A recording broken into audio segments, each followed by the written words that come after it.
소리 괜찮은가요? 더 크게 말할까요? 괜찮아요? 네, 반갑습니다.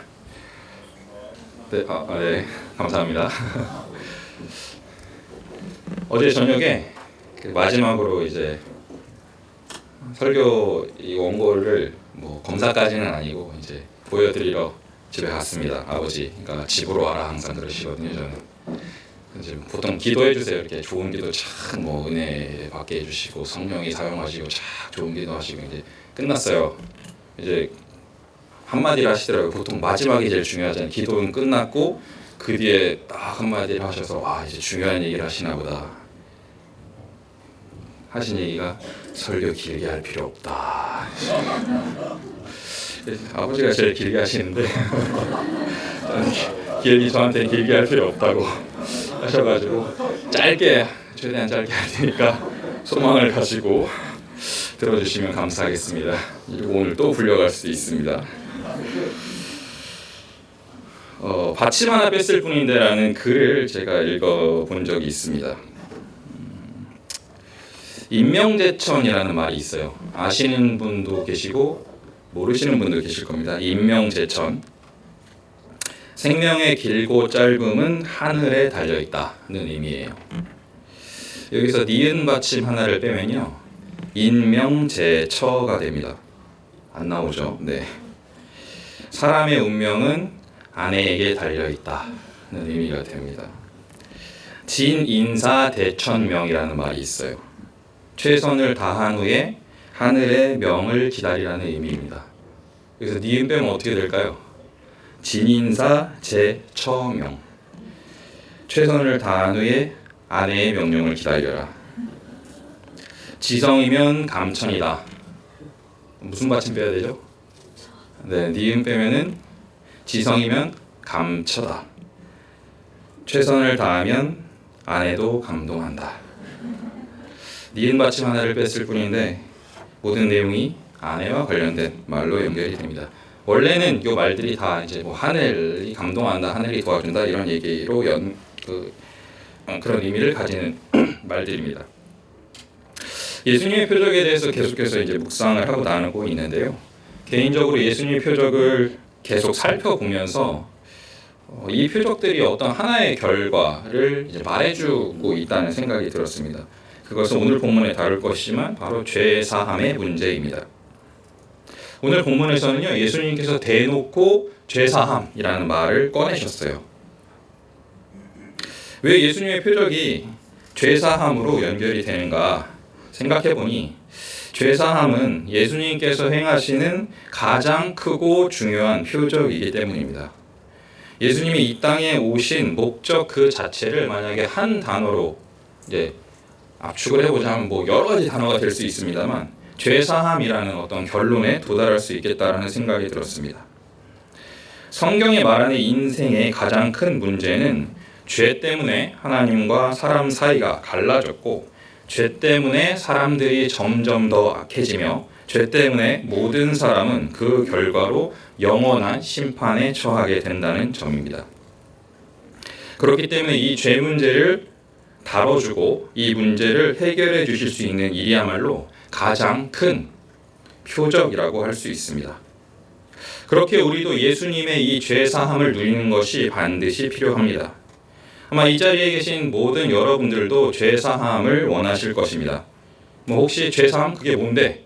이렇게 모르시는 분이 계실 수도 있지만 아마 교회에 한 번, 두 번이라도 나가 보신 분들은 최소한 지옥에는 가고 싶지 않다는 생각을 하실 것입니다. 죄 사함은 사실 쭉 뒤로 가보면 결국 지옥에 연관된 문제가 되는 것입니다. 그리고 나아가 우리는 교회에 다니는 이상 우리가 믿고 있는 그 하나님과 조금 더 친밀하고 가까운 관계가 되고 그래서 하나님으로부터 더 많은 축복을 받기를 원하는 마음들이 있습니다. 그것도 다 죄사함의 문제를 해결해야만 일어날 수 있는 일입니다. 그런데 실제로 이 죄사함을 누리는 일을 방해하는 일들이 너무나 많이 있습니다. 설교의 제목을 이제 중꺽마예요. 중꺽마. 쌍기역인데 이제 주보에는 기역이 하나 빠졌습니다. 받침이. 이제 뭐 아시는 분들도 있겠지만 웃으시는 분은 이제 앞에 계신 촬영자면 벌써 웃고 계세요. 중요한 건 꺾이지 않는 마음이다라는 이제 말에 중요한 건 꺾이지 않는 마음이다의 줄임말입니다. 아마 작년 말 2022년 말부터 2023년에 그 젊은 친구들이라고 하니까 그런데요. 저도 젊습니다. 젊은 친구들 사이에서 이제 이게 많이 사용된 유행어입니다. 어떤 한 프로게이머 선수가 절망적인 그 월드컵인지 그 상황에서 절망적인 상황이었는데 이제 인터뷰를 하다가 중요한 건 꺾이지 않는 마음 아니겠습니까? 하고 나서 이렇게 뒤집어서 역전해서 이겼다고 해서 그 중꺾마라는 말이 이제 그 20, 30대 친구들 사이에서 이제 굉장히 회자가 되는 말이었습니다. 오늘 본문이 꺾이지 않는 마음과 연관이 있다고 생각이 돼서 이제 저밖에 못 짓는 그 이상한 제목으로 지어봤습니다. 본문에는 예수님의 은혜를 누리기 원하지만 여러 장애물 때문에 그 앞으로 자유롭게 나아갈 수 없는 중풍병자가 등장합니다. 그리고 그 여러 장애물을 예수님께서 제거해 주시고 온전히 죄사함을 누릴 수 있게 되었다라는 내용이 이어집니다. 분명한 것은 중풍병자가 죄사함, 온전함을 얻게 된 것은 하나님의 은혜에 의해서입니다. 그러나 중풍병자 역시 끝까지 포기하지 않고 예수님 앞에 나아가겠다는 마음을 가졌기 때문에 꺾이지 않는 마음으로 여러 환경의 장애를 뛰어넘고 결국 그 풍성한 은혜의 자리로 나아갈 수 있었습니다. 그렇게 오늘 말씀을 함께 나눔으로 우리가 예수님께 나아갈 때 우리 인생에 발생할 수 있는 장애물이 무엇인지, 그리고 그런 상황에서 예수님 우리를 어떻게 도와주시는지를 발견해서 우리가 조금 더 하나님 앞에서 바른 반응을 하게 되는 기회가 되기를 원합니다. 중풍병자는 우리의 현실을 적나라하게 보여주고 있습니다. 첫 번째 장애물은 바로 자기 자신입니다. 중풍병자가 예수님께 나아가는데 방해가 되는 요소가 있었습니다. 그 자신의 전적인 무력함이었습니다. 말씀드리고 싶은 것은 무력한 중풍병자를 위해서 예수님께서 직접 찾아오셨다라는 것입니다. 중풍병자는요, 완전히 무능력한 존재입니다. 본문에 보시면 누가복음 5장 18절에 한 중풍병자를 사람들이 침상에 메고 나왔다라고 기록이 되어 있습니다. 중풍병을 요즘 말로 이제 바꿔보면요, 뇌졸중이라고 합니다. 뇌졸중. 뭐 아시는 분도 계시겠지만 이 병은 뇌에 혈액을 공급하는 혈관이 막히거나 터져서 뇌에 손상이 오고 신체에 장애가 나타나는 병이고요. 신체와 언어에 마비가 오고 심각해지면 식물인간이 돼서 손가락 하나 움직이지 못하고 말도 못하는 상황이 된다고 합니다. 결국에는 사망에 이르게 되는 병이라고 해요. 본문의 말씀을 보면 한 중풍병자를 사람들이 침상에 메고 나왔다라는 표현을 볼 때 이 병자는 뇌졸중이 아주 중증으로서 이제 손가락 하나 움직일 수 없는, 그리고 말하기조차 어려운 그런 상황이었을 것으로 볼 수 있습니다. 그리고 예수님께서는 그런 중풍병자를 만나기 위해 나오셨습니다. 평행 본문, 그 다른 복음서의 본문을 보면 마태복음 9장 1절에 예수께서 배에 오르사 건너가 본 동네에 이르시니라는 말이 있습니다. 전신이 완전히 무력한 아무것도 할 수 없는 중풍병자는 자신의 병을 고치기 위해서 예수님께 갈 수가 없었어요. 자기는 앉지도 못하는 사람이니까. 실제로 중풍은 현대까지도 완전히 고치기 어려운 병이다라고 남아 있다고 합니다. 그런 중풍병자에게 놀라운 소식이 들려왔습니다. 못 고치는 병이 없다고 소문이 난 그 예수님께서 우리 동네에 오셨다라는 소문입니다. 자기 말로 예수님, 먼 곳에 계신 예수님께 나갈 수 없는 그 병자를 위해서요, 예수님께서 그 동네까지 오셨어요. 그리고 이 상황에서 중풍병자는 그 친구들과 함께 그 예수님께 나가기 위한 어떤 도전을 하게 됩니다. 우리도 다 중풍병자와 같이 영적으로 무능력한 존재입니다. 중풍이라는 병은 성경에서 어떤 대표성을 띠고 있는데요, 그것은 영적 무력입니다. 이 전적으로 무력하다는 것을 자녀를 이제 기르면서 많이 경험을 했는데, 처음에 신생아가 집에 왔는데요, 아무것도 못해요. 얘가 당연한 거죠. 아무것도 못하겠죠. 손가락 하나 움직이지 못할 뿐만 아니라 지가 실례를 해도 몰라요, 실례를 했는지. 그래서 처음엔 저희도 모르니까 그냥 뒀는데 이제 기적이 아니 완전히 막 난리가 나 있더라고요. 그래서 항상 조금 지나면 기저귀 열어서 확인해주고 또 실례했으면 갈아주고 또 뒀다가 기저귀 또 확인해주고 이 일을 굉장히 초반에는 많이 했습니다. 지금은 자기가 이제 불편함은 표현을 합니다. 죄 문제 앞에서 우리의 무력함은 신생아와 비교할 수 없을 정도로 큽니다. 물론 사람이 스스로의 손으로 세상의 일들을 할 수 있어요. 세상의 일들은 충분히 할 수 있습니다. 우리 뭐 직장 생활도 하고 공부도 하고 다 할 수 있지만 죄의 문제를 해결하고 하나님과 관계를 회복하기 위해서 우리가 할 수 있는 것은 아무것도 없습니다. 죄 문제를 해결하기 위해서 성경대로 살아보려고 노력도 해봤고 책을 읽고 자기 개발을 하기도 합니다. 도덕적으로 훌륭한 삶을 살려고 노력하기도 하고 공부를 해서 무언가 성취를 이뤄보려고도 합니다.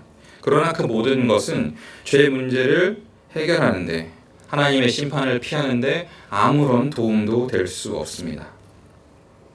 스스로의 힘으로 죄 문제를 해결할 수 없는 우리를 위해서 하나님께서 우리의 밖에서 그 문제 해결을 위한 실마리를 마련하셨습니다. 바로 예수님께서 이 땅에 오신 것입니다. 적용을 해보길 원합니다. 먼저는 우리는 죄 문제 해결을 위해서 아무것도 할 수 없는 존재임을 인정해야 합니다. 중풍이라는 병이 대표적으로 영적 무능력을 나타낸다고 말씀드렸습니다. 우리가 우리의 죄의 문제를 해결하기 위해서 우리는 능력이 부족한 것이 아닙니다. 아예 능력 자체가 없습니다. 우리는 아무런 죄 문제 해결을 위한 선한 것이 1도 나올 수가 없어요. 그렇기 때문에 우리는 그 사실을 인정하는 것에서 시작해야 합니다. 우리가 이 사실을 바르게 알고 인정해서 우리가 우리의 죄 문제를 위해서 아무것도 할 수 없구나 이걸 인정할 때 우리는 비로소 다른 곳에서 방법을 찾을 수 있게 됩니다. 두 번째는 예수님은 하나님께서 죄 문제 해결을 위해서 보내신 유일한 방법이시다라는 것입니다. 기독교의 위대한 점 중 하나가요, 바로 신앙, 믿음의 대상인 하나님께서 하늘 위에 그냥 계셔서 니네가 올라와 라고 말하신 게 아니라 이 땅에 직접 내려오셨다는 것이 기독교의 위대한 점입니다. 하나님께서 그렇게 하실 수밖에 없었던 이유는 우리가 하나님께 나아갈 수 있는 자원이 하나도 없다는 데 이유가 있어요. 죄 문제를 해결해야 하나님 앞에 나아갈 수 있는데 죄 문제를 해결할 능력 자체가 없으니까 하나님께 당연히 나아갈 수가 없습니다. 더구나 인간이 무능력할 뿐만 아니라 죄가 얼마나 무거운 문제인지도 하나님이 이 땅에 오셔야 하는 이유가 됩니다. 죄 문제를 해결하기 위해서요, 창조주이신 하나님의 한 명밖에 없는 아들이 죽어야만 했어요. 유일한 신의 아들이 죽어야 하는 값이 지불되는 그 일을 위해서 이 수십억 있는 이 인구, 개인이 뭘 할 수 있겠습니까? 그 값을 지불할 방법이요? 없습니다. 그렇기 때문에 하나님께서는 직접 자신의 아들을 이 땅에 보내셨습니다. 우리는 그것이 유일한 그리고 가장 완벽한 죄 문제 해결을 위한 방법임을 깨닫고 인정하고 받아들여야 합니다. 첫째 대지에서는 전적으로 무능력한 중풍병자를 만나기 위해서 예수님이 찾아오셨다라는 말씀을 나눴습니다. 둘째 장애물은요, 세상입니다. 중풍병자가 어떻게 해서 예수님 앞에 나아갔는데 거기에는 이미 많은 사람들이 길을 막고 있었습니다. 이 많은 세상의 사람들은 중풍병자에게 장애물이 되었습니다. 말씀드리고 싶은 것은 중풍병자는 친구들의 도움으로 예수님을 만나게 되었다는 것입니다. 누가복음 5장 19절을 보시면 무리 때문에 메고 들어갈 길을 얻지 못했다라고 기록이 되어 있습니다. 예수님의 소문을 듣게 된 중풍병자와 친구들은 이제 침상에 이 중풍병자를 메고 예수님께 나갔습니다. 그런데 예수님을 만나지 못했어요. 그 앞에는 이미 너무나 많은 사람들이 와 있었기 때문에 갈 수가 없었습니다. 이 사람들이 물론 악의적으로 중풍병자 예수님한테 간다니까 우리가 막아보자 한번 이런 마음이 있었던 건 아니에요. 악의가 있었던 것은 아니지만 중풍병자의 입장에서는 분명히 이 사람들이 예수님을 만나러 가는데 방해가 되었습니다. 감사한 것은 그런 상황에서 중풍병자는 지혜로운 친구들에 의해서 예수님을 만나게 됩니다. 19절 하반절에 보시면 지붕에 올라가 기와를 벗기고 병자를 침상째 무리 가운데로 예수 앞에 달아내리니, 중풍병자를 침상째로 메고 온 4명의 친구는 한 그 중풍병자 친구를 예수님께로 인도하겠다는 목표를 이루기 위해서 지혜를 짜냈습니다. 사람들에게서 길이 막혔지만 이들의 마음은 꺾이지 않았던 것입니다.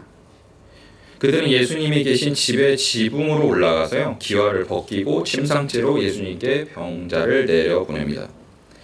간단히 설명을 드리자면 유대인들은 이제 옥상을 보통 잘 이용했다 그래요.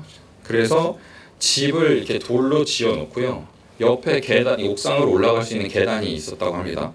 그리고 옥상은 그 더운 나라였기 때문에 이제 꽉 막을 수가 없어서 그 벽돌들을 되게 집중해서 보시네요. 벽돌들을 이렇게 둘러놓고 나무로 기둥을 세우는 거예요, 여기다가. 그래서 이 사이를 그 돌 감람나무 잎사귀와 진흙을 섞어서 이제 뚜껑을 덮은 거예요. 그러다 보니까 이게 지붕이 진흙 지붕이잖아요. 그러니까 풀도 자라고 해서 자주 지붕을 보수했다고 합니다, 실제로. 그러다 보니까 얘네가 올라가서 이 진흙이랑 감람나무 잎을 좀 많이 뜯었겠죠. 사람이 내려가야 되니까 많이 뜯었지만 이게 우리가 생각하는 우리 집 천장을 누군가 부수고 사람을 내려보낸다, 이게 아니라 그냥 하면 돼요. 쓰고 우리가 보수해줄게 해서 다시 보수를 할 수 있는 상황이었기 때문에 굉장히 지혜로운 방법을 사용한 것이라고 합니다. 중풍병자 친구들은 이런 상황에서도 그 환경과 자신들의 지혜를 잘 이용해서 지붕을 뜯었고 그 중풍병자를 예수님께로 잘 인도했습니다.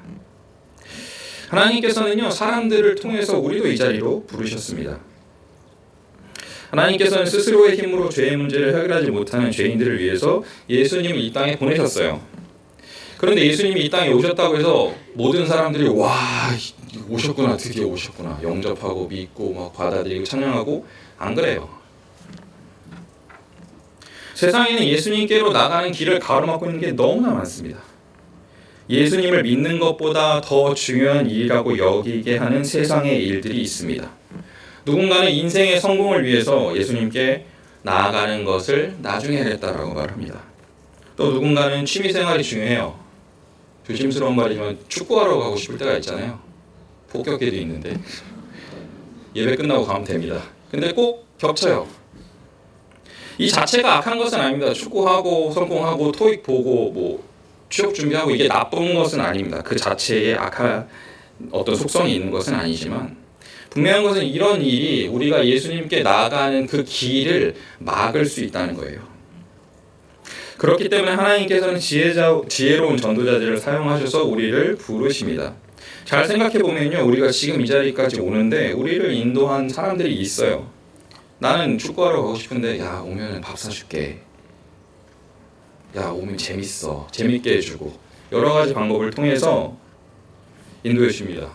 아침에 잘 못 일어나요. 나는 자는 게 더 중요해. 어떻게 전화해 주잖아요. 안 해줘도 되는데 전화해 주고 깨워줍니다. 마음이 부드러워지도록 좋은 말을 해준 사람도 있어요. 누군가의 얘기를 듣고 아, 그렇구나, 교회 가야 되는구나, 이런 생각을 하게 된 기회도 있을 것입니다.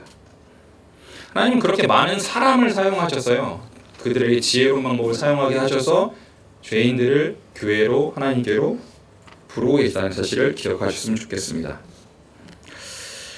적용입니다. 세상을 사랑하는 마음이 하나님께로 나가는 일을 방해합니다. 설교 준비하면서 어릴 때 생각이 났습니다. 어릴 때 이제 TV에서 꼭 그 주일 아침 9시에 재미있는 만화가 해요. 지금은 아닌데 옛날에 이제 80년대생 이분들은 아실 수 있어요. 제목이 기억이 났어요. 뭐가 날 유혹했는가. 그래서 오리 형사 기즈모 독이라고 뭐 모르시겠죠. 젊은 친구들은 모르지만 그 애니가 항상 예배 시간에 하는 거예요. 항상 매주 그 9시. 근데 저는 목사님 아들이잖아요. 교회를 가야 돼요. 근데 그게 너무 아쉬운 거예요. 저는 너무 아쉬워요. 아, 저걸 너무 보고 싶다. 뭐 지금처럼 유튜브가 있는 것도 아니고 뭐 재방송을 볼 수 있는 것도 아니고 딱 그 시간에만 하는데 딱 그 시간이 예배 시간이에요. 뭐 물론 저는 못 봤습니다. 얘기만 들었어요. 더 큰 문제는 학교 가면 애들이 이 얘기만 해요. 다 야, 기즈모도 봤냐? 못 봤지 나는, 교회 갔으니까. 근데 그게 너무 아쉬웠어요. 그리고 마음에 교회 꼭 그 시간에 예배 드려야 되나 그런 불편한 마음이 있었습니다. 학교에서 전도를 해보면 아주 드물게 저 성경에 관심이 있습니다 이런 친구가 되게 드물지만 있어요. 그래서 한참 그래 네가 하나님이 준비하신 사람이구나. 한참 얘기하다 보면 결국 결론은 근데 지금은 할 일이 많고 좀 바빠가지고 나중에 한번 제가 연락을 드리면 혹시 그때 가르쳐줄 수 없습니까? 이런 결론에 늘 도달하게 됩니다. 그리고 대부분은 자신의 뜻을 이루기 위해서 하나님을 알아가는 일을 뒤로 밀어버리고 포기하게 됩니다. 인생의 목표를 정하고 그것을 추구하는 자체가 악하다라고 말씀드리는 것이 아닙니다. 분명히 미래를 준비하고 개인적 탁월함을 갖춰서 성공하고 잘 살고 영향력 있는 사람이 되는 것은 필요한 일입니다. 그러나 그것이 예수님을 알아가고 만나는 것, 따르는 것보다 더 중요하지 않다는 말씀을 드리는 것입니다. 그렇게 우리는 사실 그 사이에서요 늘 고민을 해요. 요거 할까 고민을 합니다. 우리는 그것이 하나님 혹은 세상 둘 중에 하나를 선택하는 것이다라고 생각을 하지만요 사실은 세상에 의해서 하나님께 나가는 일을 방해받고 있는 것입니다.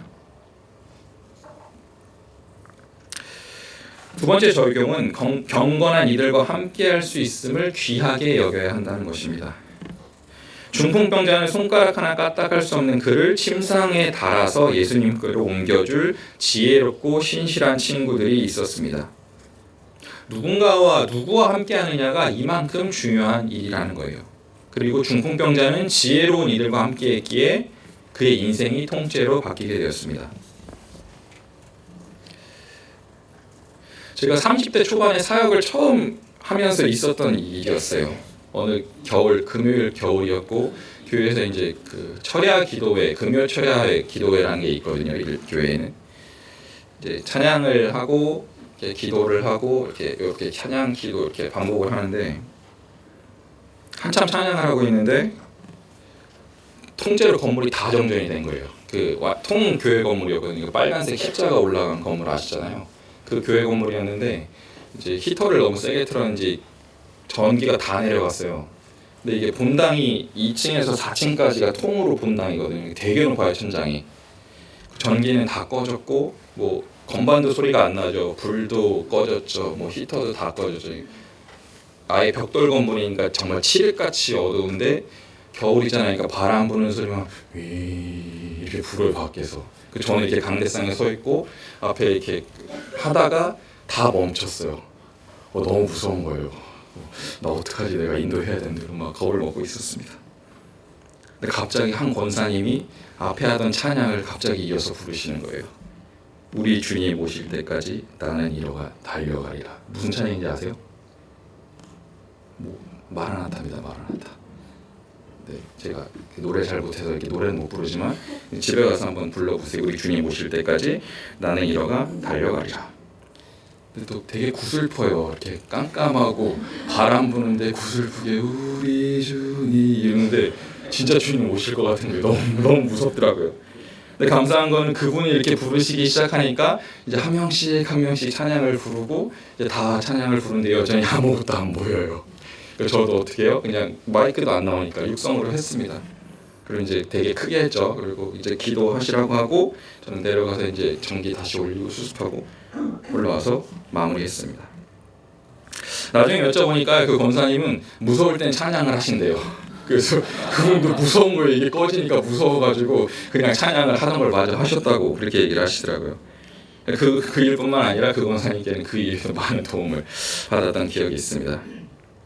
여러분의 주변에는 어떤 사람들이 있습니까?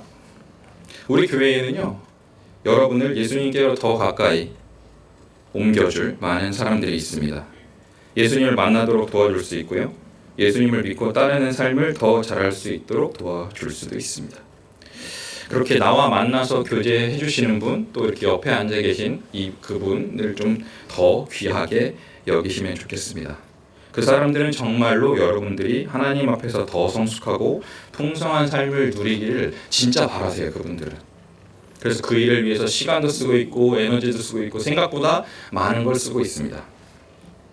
그래서 그 관계를 더 귀하게 여기시고요, 그 안에서 더 많은 유익들을 누리시게 되기를 권면드립니다.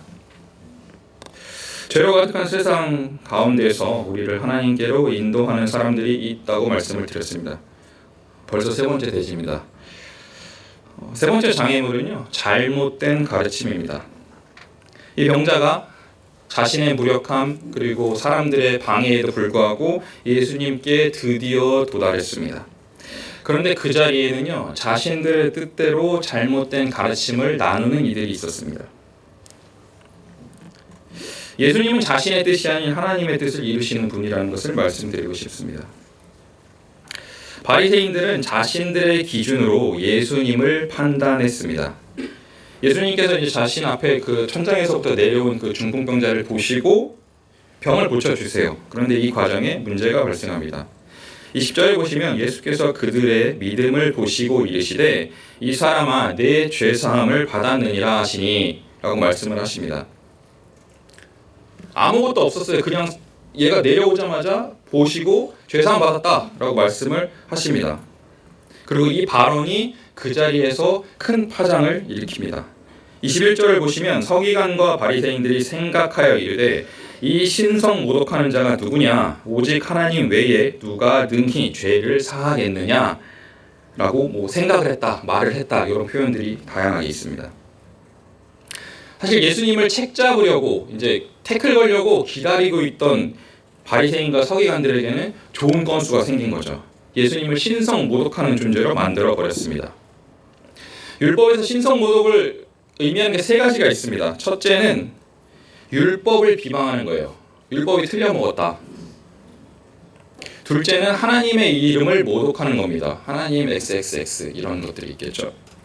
그 세 번째는 하나님의 자리에 앉는 거예요. 자기가 하나님인 것처럼 행동하는 것이 이 세 가지가 신성 모독으로 판단을 받았습니다. 당시에는. 그리고 이 사람들이 말하는 것은 마치 세 번째 모독인 것처럼 보여요. 하나님 자리에 앉아서 쥐가 뭔데 죄사함을 선포해? 라고 이제 말하는 것처럼 보입니다. 그러나 실제로는 그렇지 않았습니다. 이 부분에 좀 설명이 필요한데요. 이 사람들은 지금 서기관과 바리새인이라고 되어 있습니다. 바리새라는 것은요, 학파의 이름이에요. 지금으로 치면은 무슨 신학교, 무슨 신학교, 무슨 신학교 이랬습니다. 그래서 당시에 4개 학파가 있었는데 바리새파, 사두개파 다 아시죠? 그리고 에세네파라는 것이 있었고요. 네 번째가 열심당파라는 것이 있었습니다. 이렇게 4가지 신학교가 있었고 서기관은요, 그 학파의 율법을 가르치는 사람들이에요. 그러니까 더 윗사람들입니다. 서기관이.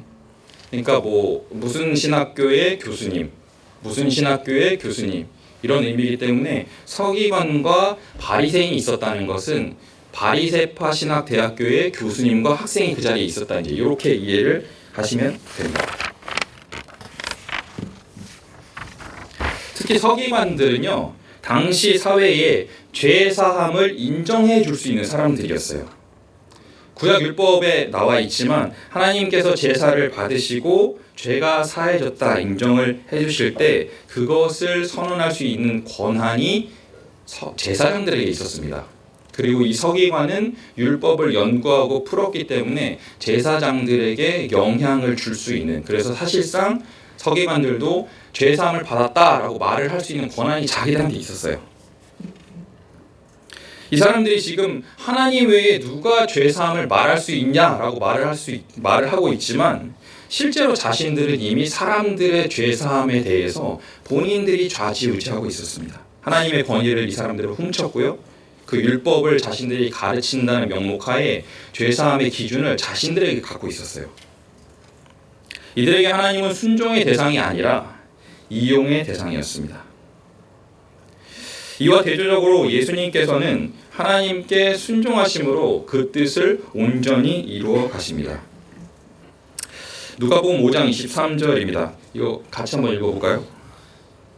네, 읽겠습니다. 시작. 내 죄사함을 받았느니라 하는 말과 일어나 걸어가라 하는 말이 어느 것이 쉽겠느냐? 어느 것이 쉽겠냐? 라고 물어보십니다. 이거 복음서의 몇 가지 그 최대 난제 중에 하나입니다. 뭐가 쉬워 보이세요?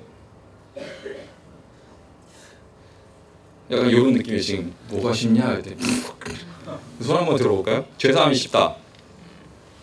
다 병 고치는 게 되게 쉬우세요? 간호사 뭐 의사들은 조금 병 고치는 게 쉬울 수도 있겠네요. 예수님께는 둘 다 쉬워요. 맞죠? 예수님은 병도 고치실 수 있고 죄도 사하실 수 있습니다. 그러나 이제 서기관들 입장에서 생각을 해야 됩니다. 서기관들에게 뭐가 쉽겠냐라고 물어보셨어요. 서기관들은 병 고치는 게 더 어렵고 죄 사하는 게 더 쉬워요. 그쵸? 앞에 말씀드렸지만 얘네들한테 이미 죄 사함을 말할 수 있는 권한이 있었어요.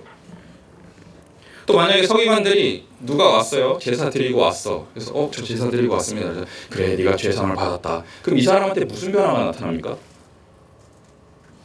그쵸? 뭐 선하자매가 이제 감사문 참 멋있게 쓰고 헌금하고 왔어요. 그래서 제가 왔습니다. 그러니까 제가 죄 사함 받았다. 그럼 막 얼굴에 빛이 갑자기 쫙막 금색으로 빛나고 키가 커지고 없어요. 죄 사함은 실제로 그것을 선포해도 아무런 변화가 나타나지 않습니다. 겉보기에. 그렇죠? 근데 병 고치면 어때요? 김혜영 제가 감기 걸려서 왔어요. 그래서 네 병이 고쳐졌다. 그럼 어떻게 해요? 기침이 그치고 목소리가 정상이 돼야 돼요. 그렇죠? 중풍병자가 왔습니다. 네 병이 고침을 받았다. 그럼 어떻게 해야 돼요? 일어나야 돼요, 얘가. 너 죄사함을 받았다. 아무 변화가 없어도 됩니다. 이 말은 충분히 할 수 있는 말이에요. 얘네 그 서기관들이. 이런 상황에서 예수님께서 지금 죄사함을 받았다라는 말을 하신 겁니다. 서기관들도 자신들도 할 수 있는 말이었기 때문에 지금 예수님한테 야 신성모독이냐라고 얘기를 했습니다. 그러나 이 사람들은 말씀드렸지만 병은 못 고쳐요. 실제로 고칠 수가 없습니다. 그렇기 때문에 예수님께서는 이 사람들도 지금 할 수 있는 그 말을 먼저 하시고 니네도 할 수 있는 말 나도 할 수 있어. 그 니네 못하는 거 병 고침 나 할 수 있어. 자 병 고친다 보여줄게. 그 병을 고치시죠. 중풍병자한테 일어나 들고 가라라고 말씀을 하십니다. 그 예수님은 그래서 이 과정을 통해서 서기관들과 자신이 다른 존재를 보여주시고 자신이 하나님의 아들로서 정말 표적을 행하시는 분임을 나타내서 보여주신 거예요. 나아가 실제로 예수님께서는 지금 진짜 죄사함을 얻을 수 있는 그 일을 이루고 계셨어요. 초반에 말씀드렸지만 예수님의 사역의 종착점은요 십자가입니다. 십자가는 죄사함을 위한 유일한 방법이에요. 하나님의 권위를 이용해서 말로만 죄사함을 선포했던 그 서기관들과 달리요 예수님은 진정한 죄사함을 이루시기 위해서 하나님의 뜻에 순종해서 지금 십자가를 향해서 나아가고 계셨습니다. 그렇게 우리는 이 상황에서 이 병자의 태도를 주목해야 합니다. 즉 우리는 다 상황을 알고 있기 때문에 그치 예수님 말씀이 맞지라고 얘기하지만 당시 사회적으로 생각해보면 되게 유명한 신학교에 되게 유명한 교수님이 와가지고 야 죄사함을 선포해 라고 말을 하는 것과 한쪽에서는 지방에서 활동하던 랍비가 야 죄사함 받았다 라고 말하는 대립적인 두 존재가 있을 때 상식적으로는 당시 사회에서는 서기관의 말을 듣는 게 맞아요. 왜냐하면 이 사람들의 영향력은 어마어마하거든요. 예수님은 사실 이렇게 볼품이 없으셨습니다. 근데 중요한 거는 이 상황에서 중풍병자가 예수님의 말씀을 들었다는 거예요. 예수님께서 죄 사함 받았다. 들고 가라 하셨을 때 아니 네가 누군데 죄를 사하 라고 말하지 않고 예수님이 말씀하신 대로 따라서 갔다는 것입니다. 어려운 환경에서 중풍병자는 무엇이 옳은 것인지 바르게 볼 수 있었고요. 그 예수님의 말씀에 순종함으로 자신의 인생이 완전히 바뀌는 경험을 하게 됩니다. 우리도 잘못된 지식이나 생각, 가르침을 따르는 것이 아니라 하나님의 말씀을 따르는 삶을 살아야 합니다. 얼마 전에 잠을 자고 있는데 갑자기 이제 아기가 우는 거예요. 저쪽 방에서. 보통은 이제 엄마들이 더 민첩해요. 이런 일에 있어서. 자매가 보통은 일어나서 다다다다다 가서 애를 달래기 때문에 저는 요새는 아기가 우는지 아는지를 모르고 그냥 자요. 근데 그날따라 계속 우는 거예요, 얘가. 그리고 자매는 가질 않아요. 그래서 마음속으로 이 사람이 왜 안 가지? 이제 못 들은 척하는 거예요, 계속. 못 들은 척하고. 근데 계속 안 움직여요. 그래서 어쩔 수 없이 이제 제가 갔는데 알고 보니까 제가 코를 너무 크게 골아가지고 자매가 이제 귀마개를 하고 자고 있는 거예요. 그래서 아기 우는 소리를 못 듣고 제가 갔습니다. 4시였어요, 새벽 4시. 어떻게 이제 빨리 다시 달래서 재우고 저도 자야 되잖아요. 막 달래는데 안 달래지는 거예요. 얘가 도대체가 엄마가 아닌 거지. 얘가 보기에도 머리가 짧고 일단 엄마가 아니니까 안 달래져요. 근데 문제는 얘가 짜증을 내면서 발을 자꾸 휘두르는데 그게 제 가슴을 계속 때리는 거예요. 이렇게 저는 이렇게 달래고 있고 얘는 저를 발로 막 계속 차는데 계속 차는 거예요 이걸. 근데 내가 맞으면서 아니 내가 평생 살면서 이렇게 누구한테 발기질을 당해본 적이 있나 이 생각이 막 드는 거예요. 1시간이 넘게 달랬어요. 진짜 1시간이 넘게 두들기고 안았다가 다시 눕혔다가 결국 달래졌고 5시가 넘었습니다. 자러 가려고 하는데 조금 있으면 어차피 깨야 되잖아. 경건의 시간 해야 되니까. 그래서 그냥 안 자고 경건의 시간으로 갔어요. 로마서였습니다. 얼마 전에 로마서 저희 묵상했잖아요.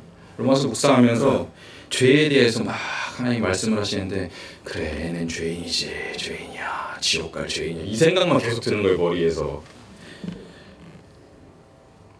2시간 넘게 걸리더라고요. 경건의 시간인데 거의 8시 돼서 끝났습니다.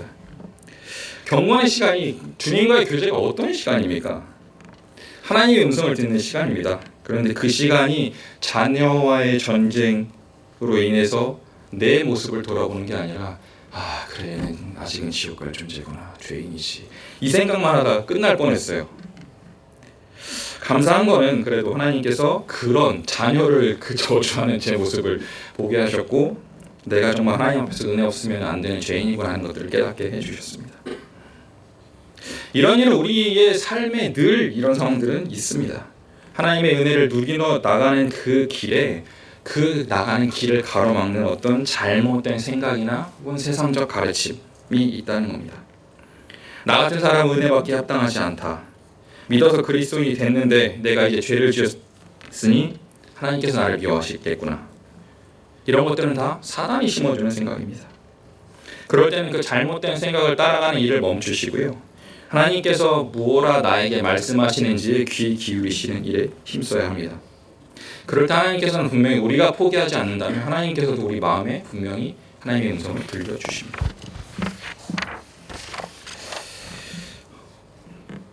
적용하기를 원합니다.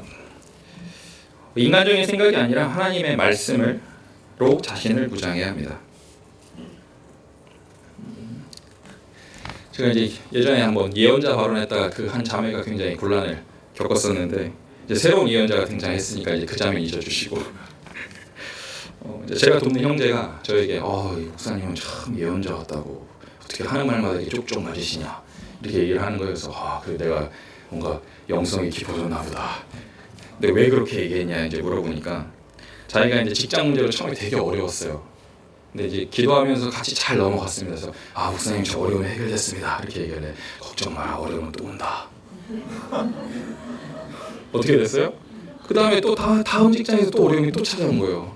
또 해결됐어요. 그래서 목사님 또 하나님이 도와주셨습니다. 그래서 뭐라고 그랬어요 제가? 걱정 마라 어려움은 또 찾아온다. 이렇게 지금 4번, 5번 계속 어려움이 찾아오니까 목사님이 예언자인 것 같습니다. 이렇게 얘기를 하더라고요. 감사하게도 이제 그런 과정을 통해서 형제가 참 많이 성숙하는 걸 보면서 감사하긴 합니다만 안 끝났어요. 아직 어려움 계속 올 겁니다. 이 자리에 다 똑같습니다. 여러분 저도 인생의 앞길을 가로막는 장애물이 앞으로 계속 있을 거예요.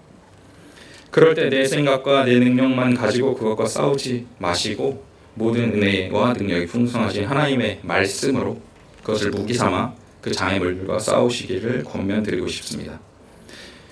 그럴 때 하나님께서는 분명히 우리를 도와주실 것이고요. 우리 안에 하나님의 말씀으로 장애물을 넘는 그 경험들이 쌓여서 점점 더 우리가 영적으로 성숙하게 될 것입니다. 그렇게 그 어떤 장애물의 어려움보다 능력 있는 하나님의 말씀을 풍성히 경험하시는 여러분들이 되시기를 바랍니다. 두 번째는 하나님의 무한하신 사랑과 용서를 누리시기를 권하고 싶습니다. 예수님께서 이루신 최고의 표적은 죄사함이라고 말씀드렸습니다. 로마서 8장 1절인데요. 같이 이것도 한번 마지막 구절이니까요. 같이 읽어보기 원합니다. 시작. 그러므로 이제 그리스도 예수 안에 있는 자에게는 결코 정죄함이 없나니. 성경은 예수님 때문에 결코 정죄함이 없을 것이다 라고 말을 하고 있습니다. 그리고 이 정죄함이 없구나라는 사실을 우리가 누리는 것은요, 우리가 하나님의 사랑이 얼마나 큰지를 더 깊이 알아갈수록 더 강력해집니다. 마지막으로 근래에 많이 들었던 이야기 나누면서 마무리하려고 그러는데요. 요새 제일 많이 들었던 얘기가 뭔가 생각해 보니까 학교에 잘 적응하고 있냐 요 얘기였어요. 아시는 분들은 아시는 분들도 계시겠지만 원래 제가 서강대에서 전도를 하다가 이제 급작스럽게 이제 한양대로 이제 쫓겨났어요. 네, 더 좋은 데로 갔습니다. 그러다 보니까 주변 분들이 이제 저 혼자 가가지고 잘 하나 모르겠네 이러면서 걱정을 많이 해주시더라고요. 감사하게도 이제 적응을 잘 하고 있고, 한양대 가서 제일 좋았던 점이 뭔가 이제 생각을 해보니까 한양대에 교회가 있어요. 교회가 있는데 교회에서 이제 선교단체 그 간사님들한테 이렇게 신분패를 줘요. 그래서 요 분은 되게 부러워하신다. 요 분은 이제 우리 교회와 상관이 있는 분이니까 전도해도 됨, 이거예요. 신분패 되게 좋죠. 이거를 이제 전에 사역하시던 그 문 목사님이 받으셨다가 이제 제가 가면서 이제 인수인계 하실 때 그걸 주셨어요. 그래서 한양대 간지 며칠 안 돼가지고 전도를 운동장에 이제 누가 촬영하는 샌드위치 혼자 먹고 있더라고요. 그래서 기회다 갔습니다. 저 안녕하세요, 이제 UDC 동아리인데요. 그랬더니 누구 허락 받고 전도하는 겁니까? 딱 이렇게 얘기를 하더라고요. 그래서 자식이 어려 보이는데. 그래서 어떻게 해요? 제가 오늘 갖고 오려고 그랬는데 딱 신분표를 딱 꺼냈죠. 제가 나 이런 사람이다. 딱. 근데 이 문제는 뭐냐면 사진이 문 목사님 사진인 거예요. 자신 있게 딱 꺼냈는데 문 목사님 사진이니까 딱 보더니 같은 사람이에요. 그래서 딱 보니까 오씨 나 아니야. 그러니까 잘 설명했습니다. 이게 왜냐면 설문지에 이게 UDC 써져 있으니까 이렇게 이게 사실은 이렇게 저렇게 잘 설명했어요. 알겠다고 전도하시라고 허락을 해주더라고요. 물론 잘 안 됐어요. 그냥 그러고 바쁘다 그러고 갔습니다만, 우리에게 하나님의 사랑은 이 어떤 명찰과 같다는 생각이 들었습니다. 전도할 때 누가 뭐라 그래도요, 명찰 내밀면 다 돼요. 물론 그렇게까지 뭐라고 안 합니다만 보통은 꼭 이단 아니냐, 누구 허락 받았냐, 지가 허락해 주는 것도 아닌데 꼭 그런 말 하는 애들이 있거든요. 그럴 때 딱 나 학교에서 나온 사람이야 딱 보여주면 아무 말도 못해요. 어떤 죄가, 어떤 잘못된 생각과 지식이 우리를 찾아와서 너 누구 마음대로 죄사함 누리래, 하나님 너 진짜 사랑할 것 같아? 너 그따구로 살면서? 그렇게 얘기할 때 우리는 무슨 명찰을 꺼내야 됩니까? 하나님의 사랑이 무한하시다는 명찰을 꺼내서 그 죄와 싸워야 됩니다. 예수님께서는 분명히 십자가에서 모든 죄의 문제를 다 해결하셨다고 말씀하셨어요. 그리고 하나님의 사랑으로 그것을 우리에게 주셨다고 말씀하셨습니다. 누구도 이것을 막을 수가 없습니다. 다만 우리가 괜히 쫄아서 내 안에 이미 그것을 이겨낼 능력이 있는데도 써먹지도 못하고 그래 나는 자격이 없는 것 같아, 내가 좀 더 하면 안 되지 라는 잘못된 생각을 갖게 된다는 것입니다. 성경이 무엇라 말하는지, 말씀이 내게 뭐라고 말하는지를 바르게 알아야 합니다. 매주 우리는 이 바른 지식에 근거해서 하나님의 사랑을 서로 이렇게 나누면서 이렇게 하잖아요. 이제 끝나고 또 이제 2번 하실 건데, 하나님이 사랑이시다, 나를 사랑하신다 할 건데 또 그 말이냐 하실 수도 있습니다. 그러나 분명한 것은 하나님의 사랑은 우리가 죄사함이라는 너무나 큰 표적을 누리는 데 있어서 가장 강력한 근거가 됩니다. 내가 무슨 짓을 해도요, 하나님은 날 사랑하십니다. 변하지 않습니다. 그렇기 때문에 저는 이 자리에 모든 여러분들이 매일 하나님의 사랑 안에서 예수님께서 이루신 그 가장 놀라운 표적인 죄사함을 깊이 누리고 풍성히 누리시게 되기를 간절히 바랍니다. 말씀 정리하겠습니다. 죄 문제를 스스로 우리 해결할 수 없어서 예수님께서 이 땅에 찾아오셨습니다.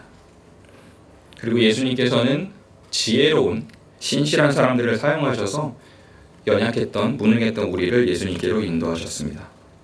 그렇게 우리는 예수님이 어떤 분이신지 성경에 근거해서 바르게 알고요, 그 예수님을 믿고 그 사랑을 힘입어서 죄사함을 풍성히 누려야 합니다. 함께 기도하기를 원합니다. 우리의 삶에도 분명히 장애물이 있습니다. 여러 가지 장애물이 있고요. 때로는 우리가 그것을 넘지 못할 때도 있어요.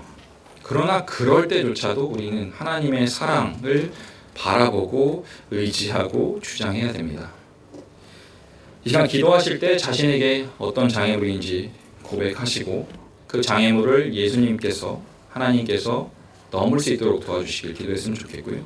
그래서 우리 안에 정말 하나님의 사랑이 풍성히 거해서 우리가 더 하나님께 가까이 나가고 더 영적으로 성숙하는 기회가 되기를 위해서 기도하면 좋겠습니다. 함께 기도하겠습니다.